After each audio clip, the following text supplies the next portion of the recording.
За банкны уулан оруулсны дараа журналд автоматар танигдаагүй гүйлгээнүүдийг хэрхэн таниулах талаар харуулъя. За банкны уулан оруулсны дараа энэ түлхүүр үг нь олдоогүй гүйлгээнүүд бол ангилаагүй гэдэг хэсэг дээр харагдаж байгаа. Өөрөөр хэлбэл энэ гүйлгийг танихгүй байна гэсэн үг.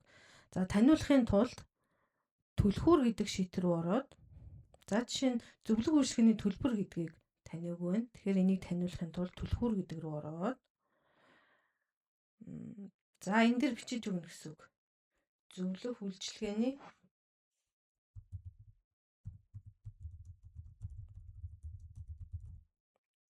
за нэг юм.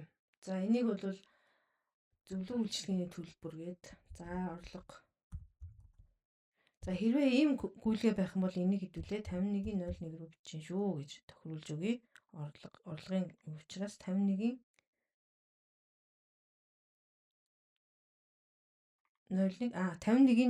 руу оруулаад өгье. 51.02. За 90 гэдэг нь ямар учиртай юм гэхээр нэг нүдэнд хид хідэн энэ юу харагдчихвэл одоо түлхүүр үгнүүд харагдвал өндөр ирэмбитэй өндөр тоотоог нь шууд автоматар тэр дансруу ангилна гэсэн үг. Жишээ нь үндсэн цалин Каснас гэдэг нэртэй тийм гүйлгээ байлаа гэж бодоход үндсэн цалин гэж автоматар таниад 33.01 рүү бичлэлт хийгднэ гэсэн үг. За энийг бол одоохондоо давхарцсан юм гарахгүй гэж бодоод 1 гэж тавьчихъя. За одоо хэдүүлээ түрүүний зөвлөг үйлчлэгээ маань таньж үгүй юу гэдгийг харъя.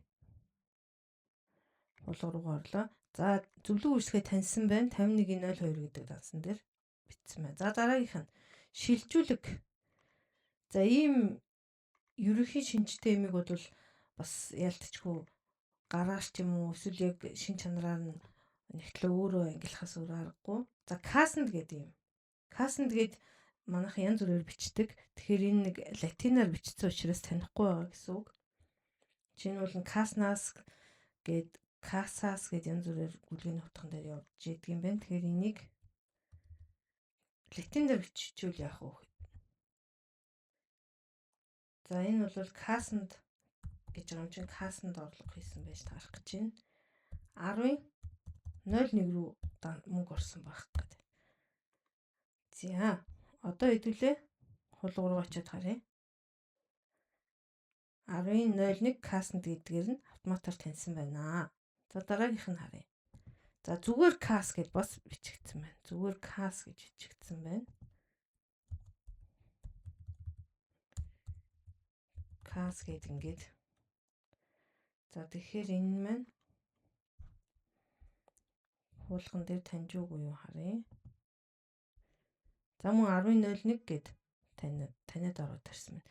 Гэх мэтчлэн энэ гүйлгээнүүдэд таниулна. За тэгээд таниулж дуусныхаа дараа журналд оруулах гэдгийг дараад журнал маань шинжлэгдээд явах байгаа.